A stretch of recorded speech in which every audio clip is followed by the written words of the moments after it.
നമസ്കാരം, ഞാൻ സിജു. എല്ലാവർക്കും മെഹനറ്റസിന്റെ പുതിയ വീഡിയോയിലേക്ക് സ്വാഗതം. യുകെയിലെ ഏറ്റവും പുതിയ ചില അപ്ഡേറ്റ്സുകളാണ് ഇന്നത്തെ വീഡിയോയിലൂടെ നിങ്ങളോട് ഞാൻ പങ്കുവെക്കാൻ ആഗ്രഹിക്കുന്നത്. നമുക്കറിയാമല്ലോ, യു കെ നേരിടുന്ന ഏറ്റവും പ്രധാനപ്പെട്ട പ്രശ്നങ്ങളിൽ ഒന്ന് ഇമിഗ്രേഷനാണ്. ഇപ്പോൾ ക്രമാതീതമായിട്ടുള്ള കുടിയേറ്റം കൂടിയതുകൊണ്ട് യു കെയിൽ ഇപ്പോൾ വീടുകൾ കിട്ടുന്നതിന് ബുദ്ധിമുട്ടുണ്ട്, ഇവിടെ ഹോസ്പിറ്റലിലൊക്കെ ചികിത്സ കിട്ടുന്നതിന് ബുദ്ധിമുട്ടുണ്ട്, അതുപോലെ തന്നെ കുട്ടികൾക്ക് സ്കൂളിൽ അഡ്മിഷൻ കിട്ടുന്നതിന് ബുദ്ധിമുട്ടാണ്. അങ്ങനെ ഒരുപാട് പ്രശ്നങ്ങളാണ് ഇമിഗ്രേഷൻ കൂടിയതുകൊണ്ട് യു കെയിൽ വന്നുകൊണ്ടിരിക്കുന്നത്. ഋഷി സുനക്കിന്റെ നേതൃത്വത്തിലുള്ള മന്ത്രിസഭയ്ക്ക് ഇവിടുത്തെ സ്ഥാനം നഷ്ടപ്പെടാനുള്ള പ്രധാനപ്പെട്ട കാരണങ്ങളിൽ ഒന്ന് ഇമിഗ്രേഷൻ തന്നെയായിരുന്നു. ഇപ്പോൾ നമുക്കറിയാമല്ലോ, ഈ ഋഷി സുനക്കിന്റെ നേതൃത്വത്തിലുള്ള മന്ത്രിസഭ റുവാണ്ടയിലേക്ക് ആൾക്കാരെ കയറ്റിയിരിക്കാനുള്ള ഒരു പ്ലാൻ കൊണ്ടുവന്നിരുന്നു. അത് ഇപ്പോൾ സ്റ്റാർമറിന്റെ നേതൃത്വത്തിലുള്ള മന്ത്രിസഭ അത് പൂർണ്ണമായിട്ട് ഒഴിവാക്കിയിട്ടുണ്ടായിരുന്നു. മറ്റൊരു പ്രധാനപ്പെട്ട അപ്ഡേറ്റ് ഇപ്പോൾ യു കെ ഗവൺമെന്റിന്റെ ഭാഗത്ത് നിന്ന് വന്നിരിക്കുന്നതെന്ന് പറഞ്ഞു കഴിഞ്ഞാൽ, റുവാണ്ടയിലേക്ക് ആൾക്കാരെ കയറ്റി അയക്കാൻ വേണ്ടി തയ്യാറാക്കിയിരുന്ന ഫ്ലൈറ്റിൽ അനധികൃതമായിട്ട് യു കെയിൽ കുടിയേറിയവരെയും അതുപോലൊപ്പം തന്നെ വിസ ഇല്ലാതെ യു കെയിൽ കഴിയുന്ന കുറച്ചധികം പേരെ യു കെയിൽ നിന്ന് കയറ്റി അയച്ചതായിട്ടാണ് അറിയാൻ സാധിച്ചത്. ഏകദേശം 46ഓളം പേരെയാണ് ഏഷ്യയിലേക്ക് അവർ കയറ്റി അയച്ചിരിക്കുന്നത്.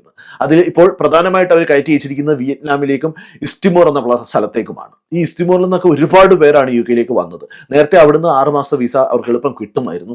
അങ്ങനെ ഇവിടെ വന്നവരെ പലരും ആ വിസ കാലാവധി കഴിഞ്ഞിട്ടും തിരിച്ചു പോകാതെ യു കെയിൽ തന്നെ നിൽക്കുകയാണ്.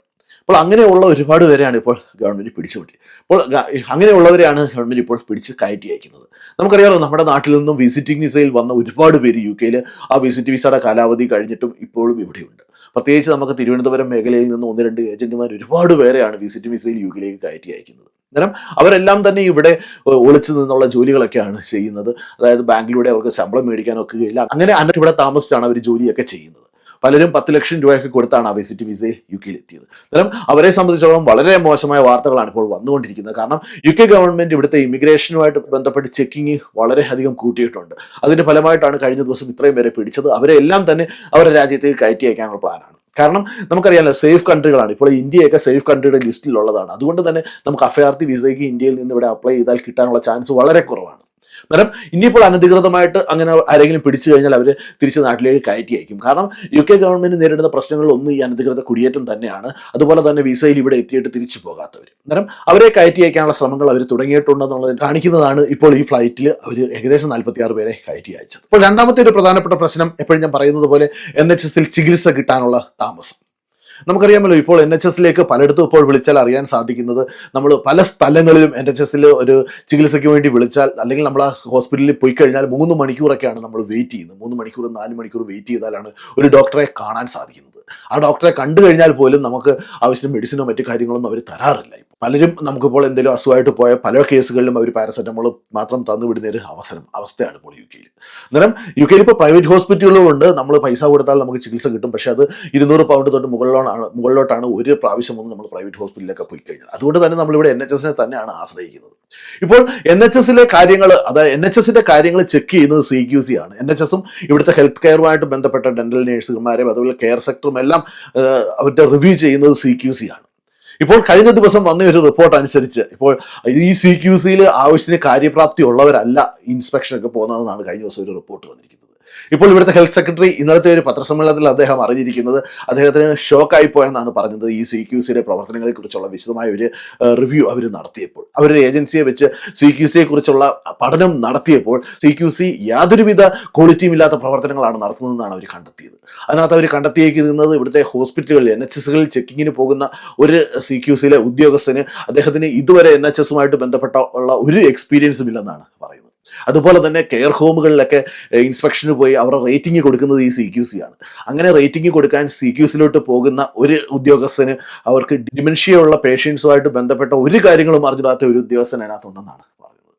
അതുപോലെ തന്നെ ഇവിടെയുള്ളവർ NHS-ൽ കഴിഞ്ഞ 10 വർഷമായിട്ട് റിവ്യൂ നടത്തിയിട്ടില്ല. അതുപോലെ തന്നെ ഇവിടെയുള്ള പല കെയർ ഹോമുകളിലും ലാസ്റ്റ് 5 വർഷമായിട്ട് ഒരു റിവ്യൂ പോലും ഈ CQC നടത്തിയിട്ടില്ലെന്നാണ് ഇവിടുത്തെ ഹെൽത്ത് സെക്രട്ടറി കഴിഞ്ഞ ദിവസം ഒരു പത്രസമ്മേളനത്തിൽ പറഞ്ഞത്. അതായത് അത്ര മോശമായ ഒരു പ്രവർത്തനമാണ് CQC-യുടെ ഭാഗത്തു നിന്നും ഉണ്ടാകുന്നത്. നമുക്കറിയാമല്ലോ, യു കെയിലെ ഹെൽത്ത് കെയർ സെക്ടർ ആകെ തകർന്നു കിടക്കുന്ന ഒരു അവസ്ഥയാണ്. നമ്മളിപ്പോൾ ഒരു ഡെലിവറിക്കൊക്കെ പോയാൽ നമ്മളുടെ ഭാഗ്യം പോലെ ഇരിക്കും. അവിടുത്തെ ആ സ്റ്റാഫ് നല്ലതാണെങ്കിൽ കാര്യങ്ങളൊക്കെ നല്ലോണം നടക്കും. അതല്ലെങ്കിൽ നമ്മൾ ഒരുപാട് ബുദ്ധിമുട്ടാണ് പലരും നേരിട്ടുകൊണ്ടിരിക്കുന്നത്. അന്നേരം എല്ലാം ഒരു ഭാഗ്യത്തിന്റെ പുറത്ത് മുമ്പോട്ട് പോയിക്കൊണ്ടിരിക്കുകയാണ്. ഇപ്പോൾ NHS പ്രത്യേകിച്ച് ഇവിടുത്തെ സ്റ്റാഫിന്റെ ഷോർട്ടേജും അതുപോലെ തന്നെ ഈ അതുപോലെ തന്നെ CQC പോലെ ഈ NHSന്റെ കാര്യങ്ങളൊക്കെ നോക്കേണ്ട ആ ഒരു ടീം പോലും അത്ര നല്ലതുപോലെ കാര്യക്ഷമമായിട്ട് പ്രവർത്തിക്കുന്നില്ല എന്നറിയുമ്പോൾ നമുക്ക് മനസ്സിലാകും UK ആരോഗ്യരംഗത്തെ പൂർണ്ണമായിട്ട് മാറ്റി എഴുതുമെന്നാണ് പുതിയ ഹെൽത്ത് സെക്രട്ടറി പറഞ്ഞിരിക്കുന്നത്. അന്നേരം അതിന് ഏറ്റവും പ്രധാനമായിട്ട് അവർക്ക് വേണ്ടത് റിക്രൂട്ട്മെന്റ് തന്നെയാണ്. പുതിയതായിട്ട് ഒരുപാട് പേരെ റിക്രൂട്ട്മെന്റ് നടത്തേണ്ടി വരും. അത് എപ്പോൾ തുടങ്ങും എന്നുള്ളത് നമുക്ക് ഇതുവരെ അറിയാൻ സാധിച്ചിട്ടില്ല. പക്ഷേ UK വീണ്ടും നല്ലതുപോലെ കുറച്ച് റിക്രൂട്ട്മെന്റ് നടത്തുമെന്ന് തന്നെയാണ് നമ്മൾ പ്രതീക്ഷിക്കുന്നത്. UK നിന്ന് മറ്റൊരു പ്രധാനപ്പെട്ട അപ്ഡേറ്റ് നമുക്കറിയാമല്ലോ. നമുക്കിപ്പോൾ UK അനധികൃതമായിട്ട്, അതായത് ഫേക്ക് വിസകൾ നമുക്ക് സംഘടിപ്പിച്ച് തരാൻ ഒരുപാട് ആൾക്കാരാണ് ഉള്ളത്. അപ്പോൾ അതുമായിട്ട് ബന്ധപ്പെട്ട് UK സ്റ്റുഡൻസ് ആയിട്ട് വന്നപ്പോഴുള്ള ഒരുപാട് പേരെ EU സെറ്റിൽമെന്റ് സ്കീം എന്നും പറഞ്ഞ് വിസ ഒപ്പിച്ച് കൊടുക്കാമെന്നും പറഞ്ഞ് ഇവിടെയുള്ള ഒരു ഏജന്റുമാർ പൈസ മേടിക്കുന്നുണ്ട്. അന്നേരം നിങ്ങൾ ഒരു കാര്യം മനസ്സിലാക്കുക, EU സെറ്റിൽമെന്റ് സ്കീം യുയിൽ നിന്ന് UK ബ്രെക്സിറ്റിന് മുമ്പ് വന്നവർ 2020 വരെ അവർക്ക് അപ്ലൈ ചെയ്യാൻ സമയമുണ്ടായിരുന്നു. അതിനു മുമ്പ് UK എത്തിയവർക്ക് വേണ്ടിയുള്ള ഒരു സ്കീമാണ് അത്.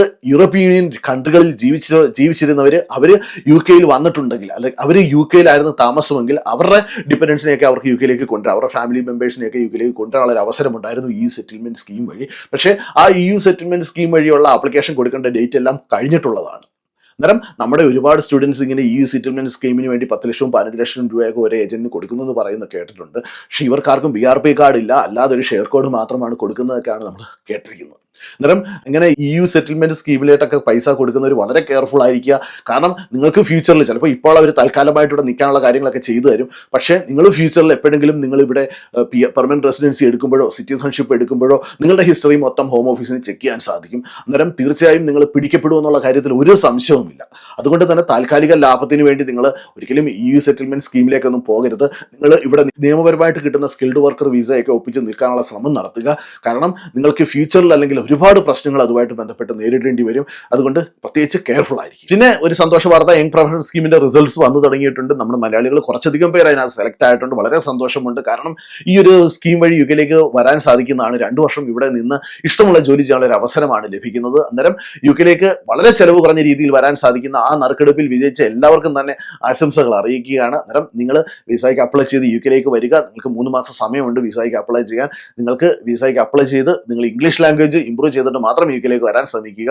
അങ്ങനെ UK എത്തിയാൽ നിങ്ങൾക്ക് ഇവിടെ ഒരു ജോലി കണ്ടെത്താനുള്ള ഒരു അവസരം ലഭിക്കുന്നതാണ്. അങ്ങനെ നിങ്ങൾ ജോലി കണ്ടെത്തി അവിടെ നല്ലപോലെ പെർഫോം ചെയ്താൽ നിങ്ങൾക്കൊരു COS ലഭിച്ചാൽ നിങ്ങൾക്ക് UK തന്നെ പെർമനന്റ് ആയിട്ട് നിൽക്കാനുള്ള ഒരു അവസരമുണ്ട്.